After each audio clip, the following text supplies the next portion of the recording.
Welcome to the Enneagram with Chelsea and Nicole. This is a positively deviant culture podcast anchored in the Enneagram.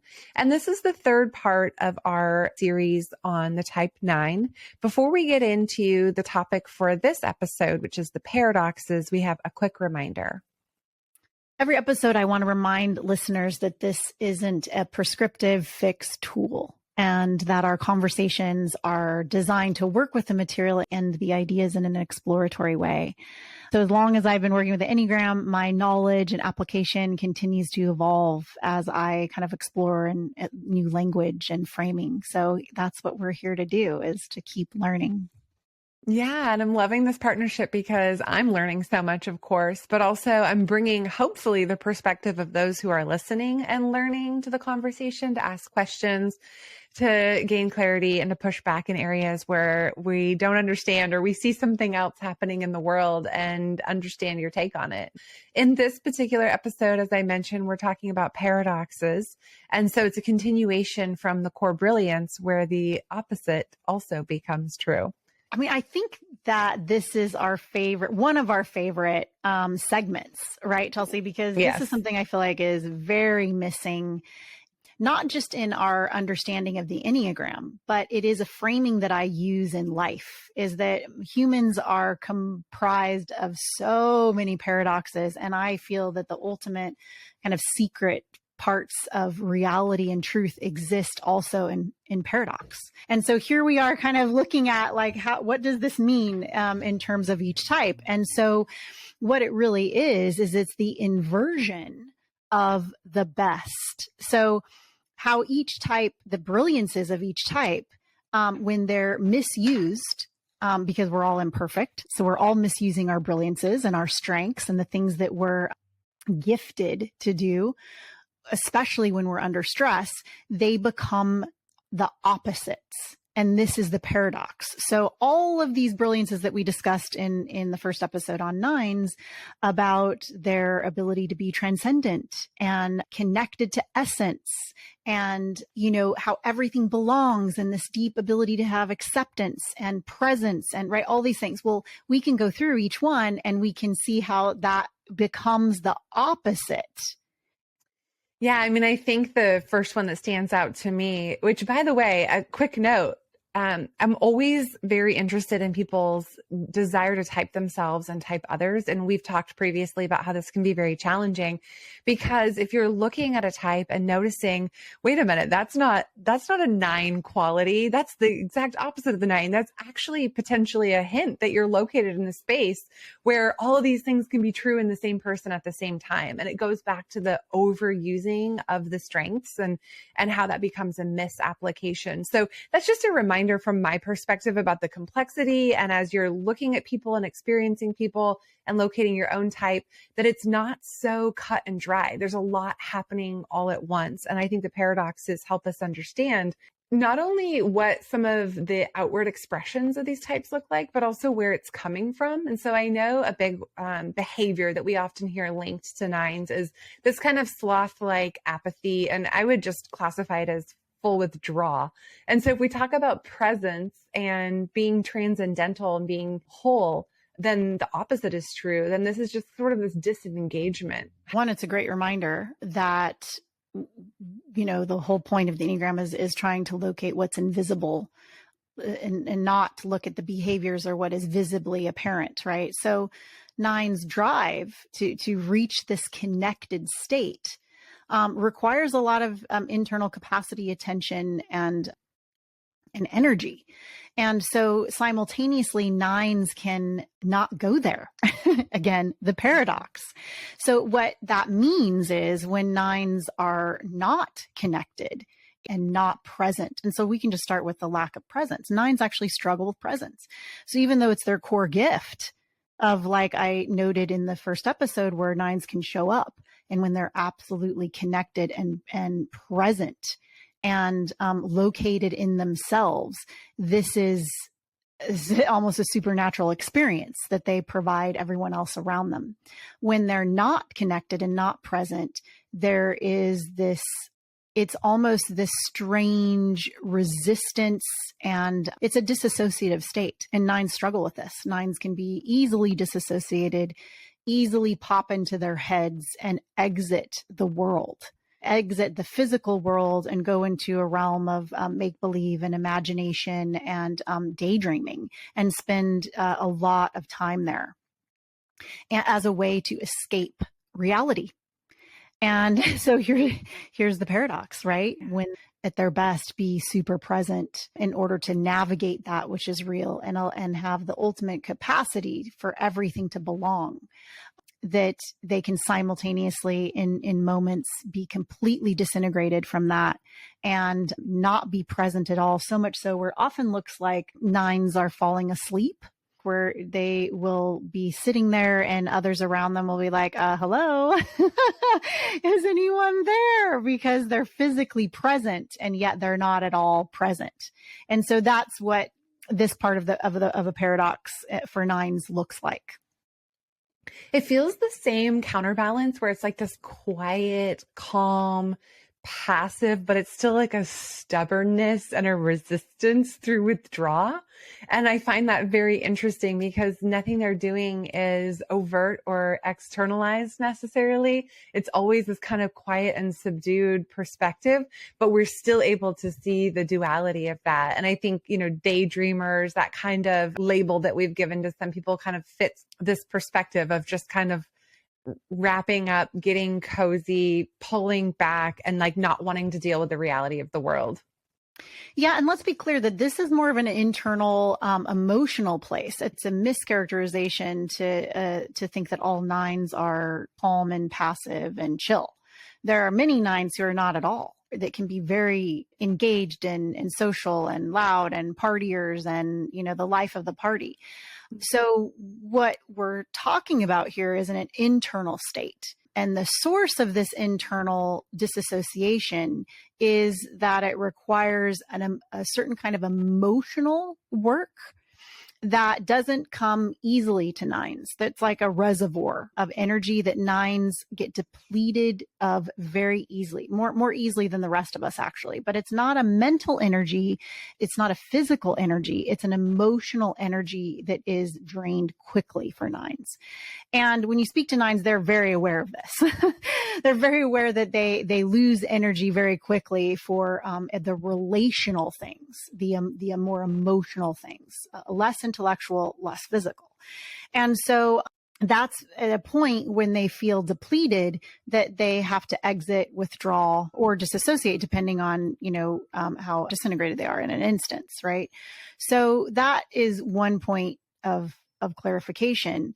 Another point to bring up this kind of stubbornness, and I don't know if you use the word stubbornness, but you did say withdraw, Chelsea, is that this quality of being the immovable mountain, which is fierce and awesome and strong.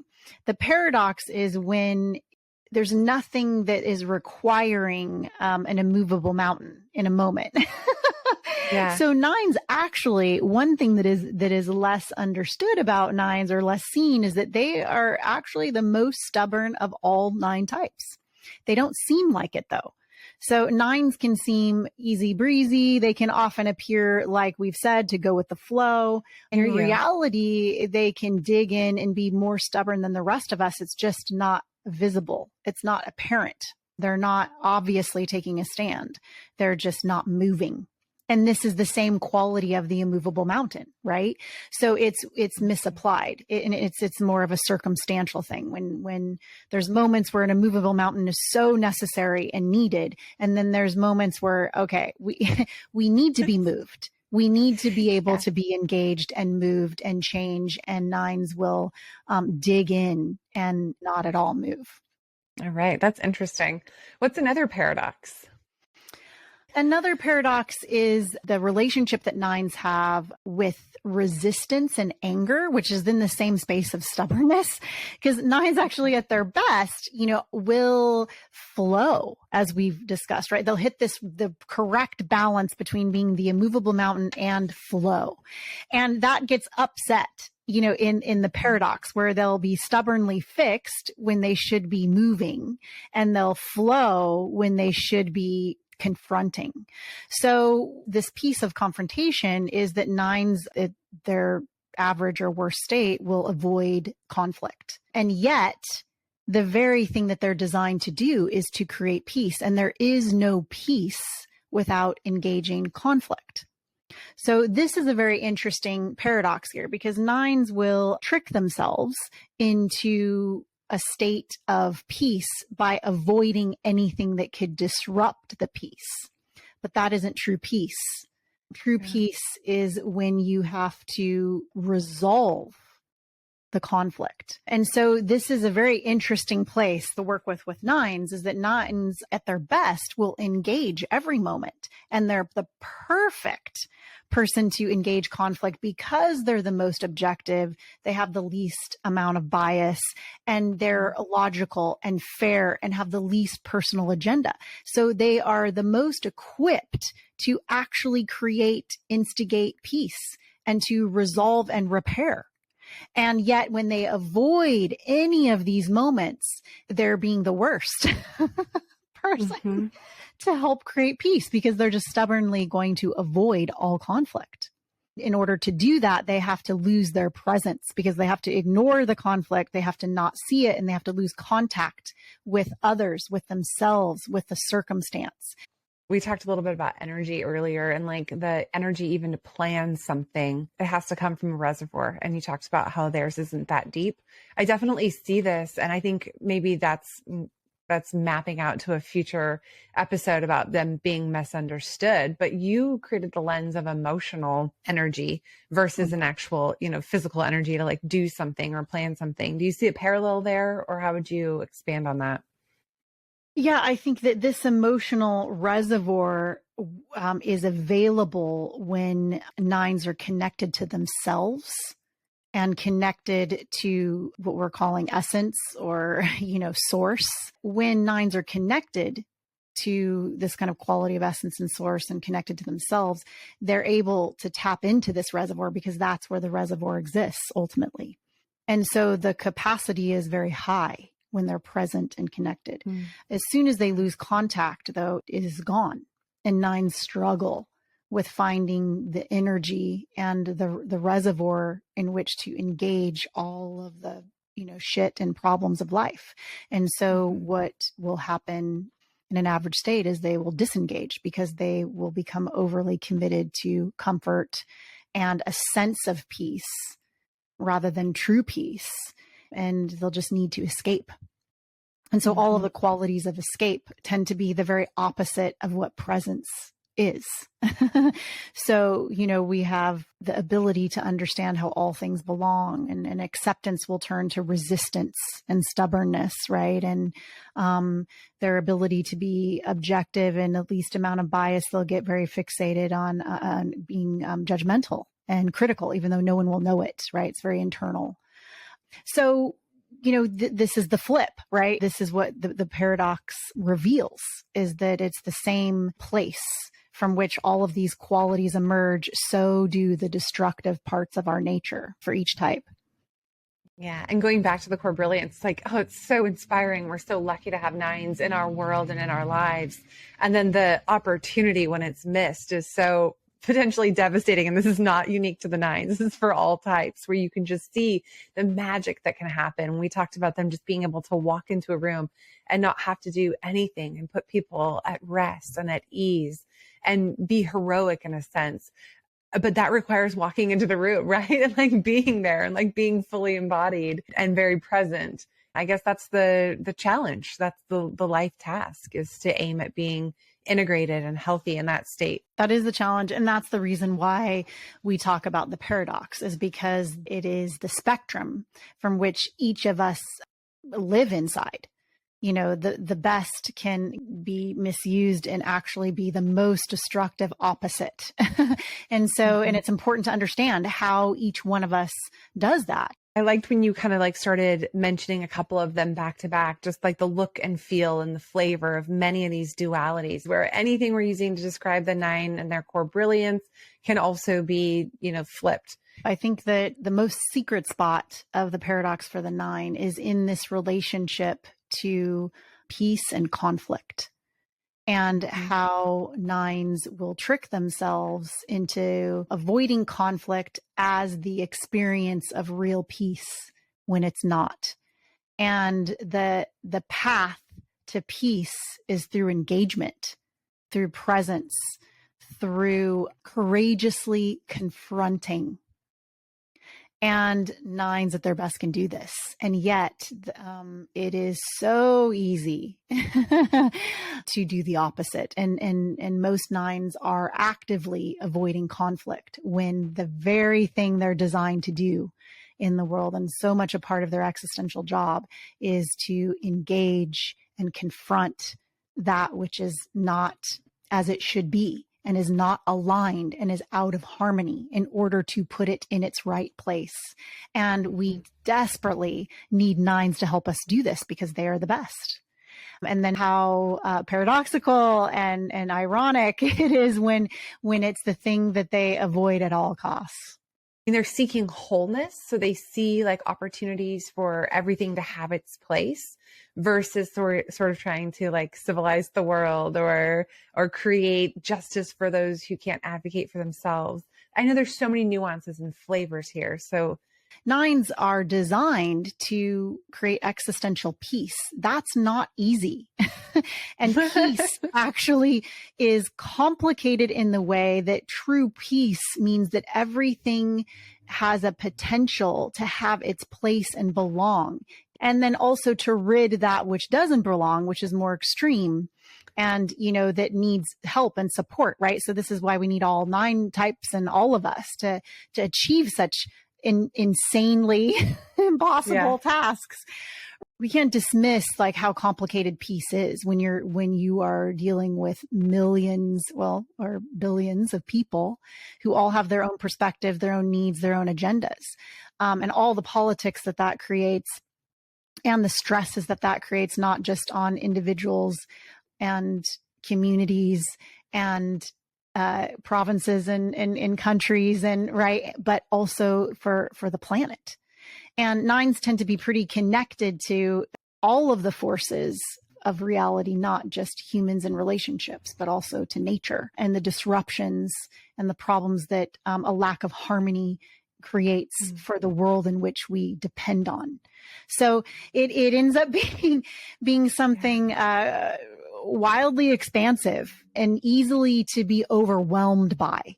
And so nines are honestly overwhelmed often.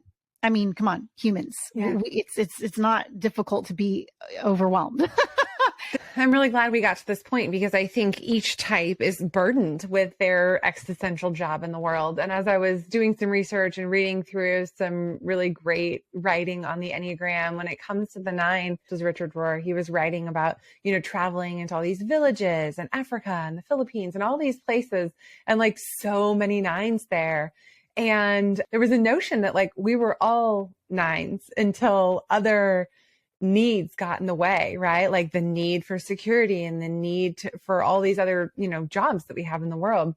But the writing actually came back to this point, like we could entrust the world to the type nine because they're after peace. And there was also this element of like their good consciousness. And I just thought that was a really beautiful way to think about like what we really want and need, just world peace. And also what a challenge that is and what a weight that can be. Well, I like that notion. I think it is a beautiful notion, and it doesn't need to be necessarily perfectly true in order to try that on and to experience that in a poetic way. I think that there's value in that. And nines at their best have the least personal agenda, which is what is required to create peace, is that we're all in this together. And we have to figure this out. And that peace actually requires a certain kind of trust and acceptance, surrender, which I do think is a place of the nines, where there is this ability to have mutual surrender and to trust what is, and to just exist in the presence of what we have and and who we are, right? Which is more about being. And I do think that there's a nuance between becoming and being. Being is something that's just in the moment, where that you are fully present and embodied in what you are at a more essential nature. The essence is present and fully embodied. And I think this is what nines can do, which is a little, and maybe even sometimes a lot different than becoming. You automatically have me thinking about, okay, how are all the ways that we can leverage the nines around us when we think about this huge task that we're up against, but also thinking about even like in our companies and in our families and the role that they serve. And we've talked from the six perspective about a lot of invisible work happening behind the scenes that oftentimes is never used. I think for the nine, there's tremendous loads of invisible work that is happening to negotiate these just daily interactions. And so I'm really looking forward to unpacking that in the next episode, as well as how we can find the nine within us and reach into the fact that we're able to integrate into each of these types. If you are interested in getting in touch with us, we would love to hear from you. We posted a link to our LinkedIn bio. So just scroll up and in the description, you'll find us if you're interested in continuing your journey in the Enneagram. Thanks so much for listening.